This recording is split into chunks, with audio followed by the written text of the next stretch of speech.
Assalamualaikum warahmatullahi wabarakatuh. Halo pemirsa TV Peduli dimanapun Anda berada. Kembali lagi bersama kami berdua dalam program acara Apa Kabar Pare-Pare.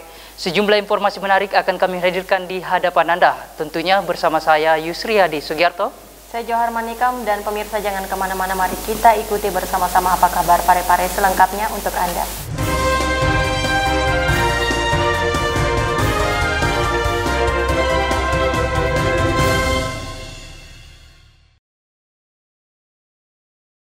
Saudara, Kesbangpol bersama dengan Forum Kerukunan Umat Beragama melakukan kunjungan ke rumah-rumah ibadah guna memantau kesigapan pengurus rumah ibadah dalam penerapan protokol COVID-19. Pemerintah Kota Pare-Pare melalui Badan Kesatuan Bangsa dan Politik atau Kesbangpol Kota Pare-Pare bersama tim Forum Kerukunan Umat Beragama atau FKUB Pare-Pare melakukan kunjungan ke rumah-rumah ibadah pada Kamis 18 Juni 2020.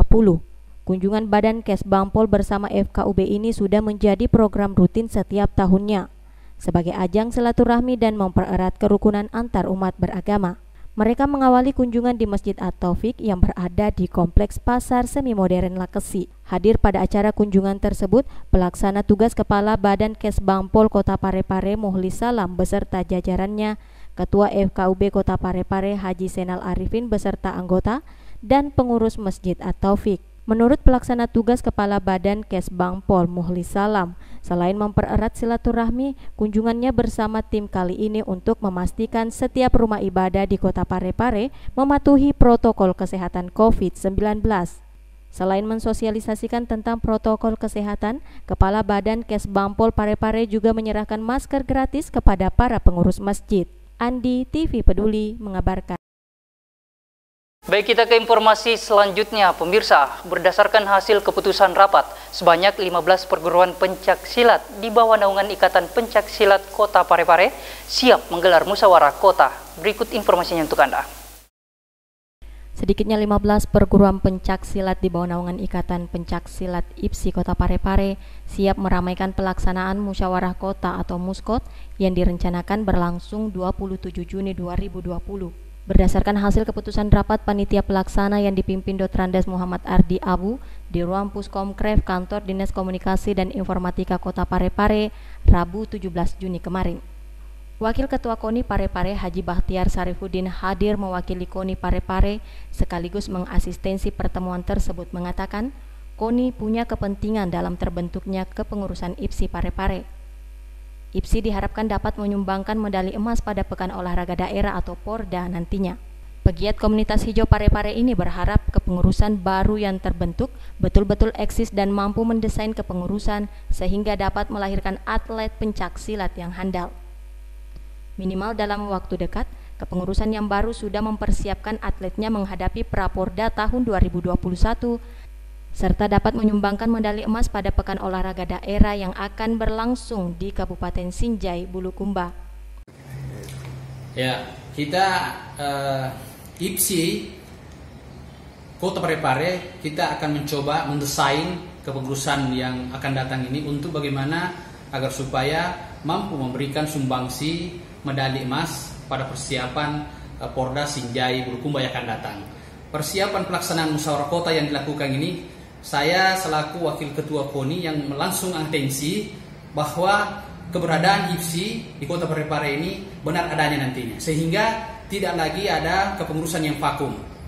Karena KONI Pare-Pare sangat mempunyai kepentingan dalam rangka bagaimana agar supaya IPSI bisa memberikan atlet-atlet untuk persiapan minimal untuk yang akan datang ini dulu dalam jangka pendek ini, persiapan untuk menghadapi Praporda 2021, kemudian 2 tahun berikutnya kita akan menghadapi pelaksanaan Porda di Sinjai Bulukumba. Oleh karena itu saya berharap tentu dalam musyawarah kota nanti ini betul-betul bisa terpilih figur calon ketua yang mampu membawa IPSI yang lebih baik lagi, karena sama-sama kita ketahui bahwa sebenarnya Pare-Pare itu adalah gudangnya pencak silat. Kita sayangkan sekali kalau kepengurusan IPSI ini tidak eksis seperti sedia kala. Di mana sebelumnya kepengurusan IPSI Kota Pare-Pare dalam 2 tahun terakhir tidak berjalan efektif. Sahril Sandi, TV Peduli, mengabarkan. Pemirsa, sebagai bentuk antisipasi pada kondisi darurat pangan, Batalion B Pelopor Brimopolda Sulawesi Selatan memanfaatkan lahan kosong seluas 50 are untuk bercocok tanam. Program ketahanan pangan di tengah pandemi COVID-19 yang digaungkan oleh Sat Brimopolda Sulawesi Selatan beberapa waktu lalu tampaknya membuahkan hasil dan membuat jajaran Batalion B Pelopor Brimopolda Sulawesi Selatan kembali melakukan penanaman bibit serta panen di beberapa komoditas pangan yang ada di Mako 2 Batalion B Pelopor Polda Sulawesi Selatan. Dinamakan kawasan rumah pangan lestari, Batalion B Pelopor sebelumnya memang telah memanfaatkan lahan kosong seluas 50 are di sekitar lingkungan Mako 2 Batalion B Pelopor untuk penanaman ratusan bibit pangan serta pembudidayaan ikan lele. Program ini bekerja sama dengan pemerintah Kota Parepare dalam penyediaan pupuk dan bibit. Program ketahanan pangan ini dilakukan untuk mengantisipasi kelangkaan pangan akibat terdampak COVID-19 agar hasilnya dapat dimanfaatkan masyarakat. Personil dari Brimob Batalion B Polda Sulawesi Selatan bersama TNI terus berupaya mendirikan dapur lapangan untuk membantu masyarakat di tengah pandemi COVID-19 saat ini. Ini sudah berjalan. Ya, alhamdulillah hasil daripada ketahanan pangan ini munculnya COVID, nah ini sangat membantu sekali. Seperti dapur TNI Polri, ya ini sudah berjalan hampir 3 bulan semenjak ada COVID. Ini didukung dari sini, ada kangkung, ya ada bayam, ya ini tanaman yang mendukung di Mako Batalion B itu ada dapur lapangan. Sampai sekarang masih berjalan. Kalau untuk kemarin panen bawang. Ini kan kalau untuk sinergitas dengan pemerintah kota sendiri Pak dari sini. Nah terkait dengan Pemda Parepare ini kita ini berkoordinasi dengan pihak pertanian. Ini dibantu oleh pertanian. Ya. Kita sering koordinasi, komunikasi terkait dengan PB. Jadi bibit tanaman. Ya. Jadi ada bibit apa yang bagus ada di sini. Sering Pak Kadis Pertanian ke sini. Erwin TV Peduli mengabarkan. Dalam rangka menertibkan dan memberikan kenyamanan kepada warga, Satuan Polisi Pamong Praja Kota Parepare melakukan penertiban baliho yang menyalahi aturan Perda dan sudah kadaluarsa. Berikut informasinya untuk Anda. Jajaran Satuan Polisi Pamong Praja Satpol PP Kota Parepare melakukan penertiban baliho yang menyalahi aturan Perda termasuk baliho yang telah kadaluarsa. Kegiatan ini dipimpin langsung Sekretaris Dinas Satuan Polisi Pamong Praja Kota Parepare, Prasetyo Catur, dengan menyisir sejumlah jalan protokol di Kota Parepare, Kamis 18 Juni 2020. Sekretaris Dinas Satuan Polisi Pamong Praja Kota Parepare, Prasetyo Catur mengungkapkan, kegiatan ini merupakan hal rutin dilaksanakan oleh Satpol PP dalam menjalankan tupoksinya baik di siang hari maupun malam hari di bidang ketertiban dan ketentraman masyarakat, termasuk dalam penertiban baliho yang dinilai sudah kadaluarsa. Jadi ini operasi rutin, ini adalah tupoksinya Satpol PP, ketertiban dan ketentraman masyarakat. Jadi kami lewat tadi di Jalan Matrotasi, baliho yang ada di sini ini sudah expired.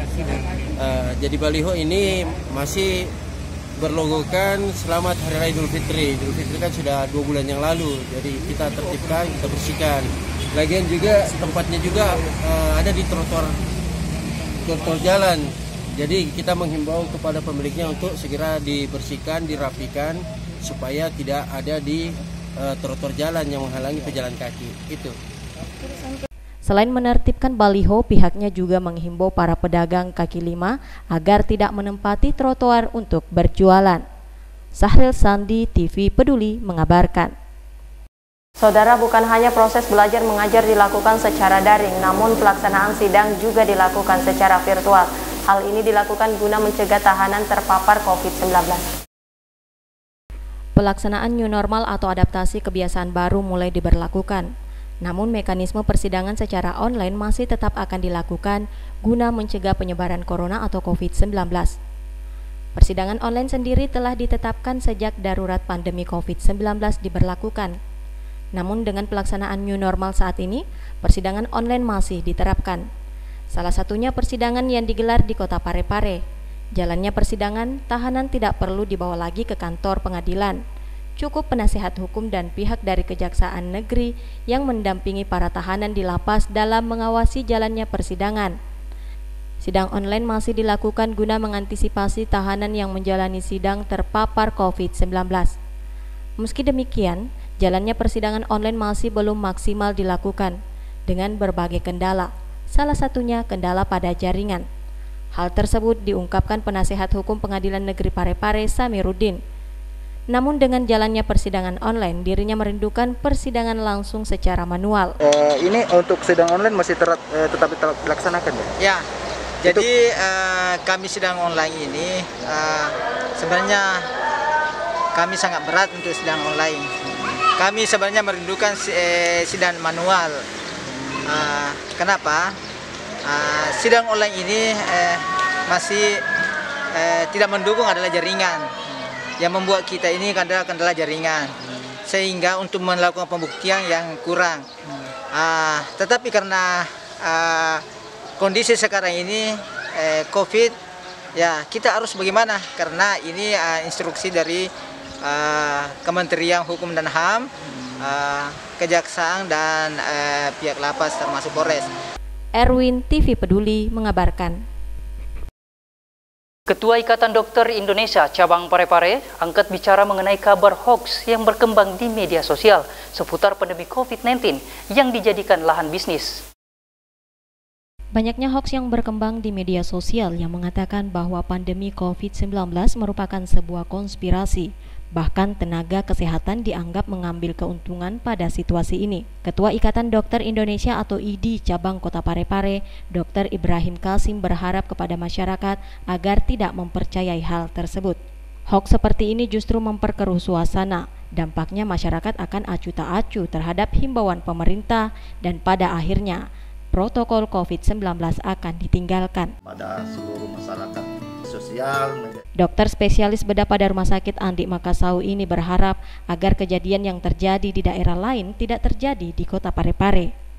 Andi, TV Peduli mengabarkan.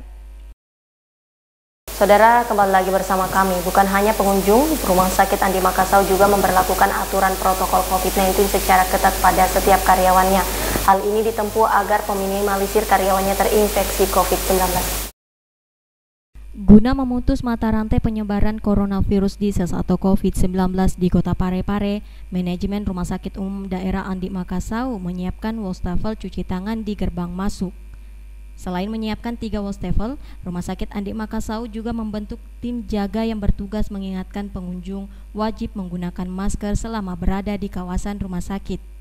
Agar semua pengunjung rawat jalan dan pegawai staf Rumah Sakit RSUD Andi Makassau wajib melakukan cuci tangan sebelum masuk wilayah di dalam rumah sakit.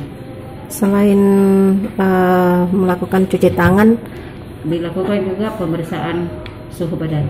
Ya, selain suhu badan, terus cuci tangan dan penggunaan masker. Masker ya wajib. Penggunaan masker juga wajib. Seharusnya pakai masker sebelum cuci tangan. Oh, begitu, Dik. Terus ini Bu, bagaimana sosialisasinya di masyarakat? Sosialisasinya di masyarakat ya kita memakai kita pajang poster seperti ini. Seperti ini agar setiap pengunjung bisa membacanya. Aturan ini tidak hanya berlaku bagi para pengunjung, tetapi dokter, perawat maupun tenaga medis lainnya wajib cuci tangan sebelum masuk kawasan rumah sakit dan mematuhi protokol COVID-19. Andi, TV Peduli mengabarkan.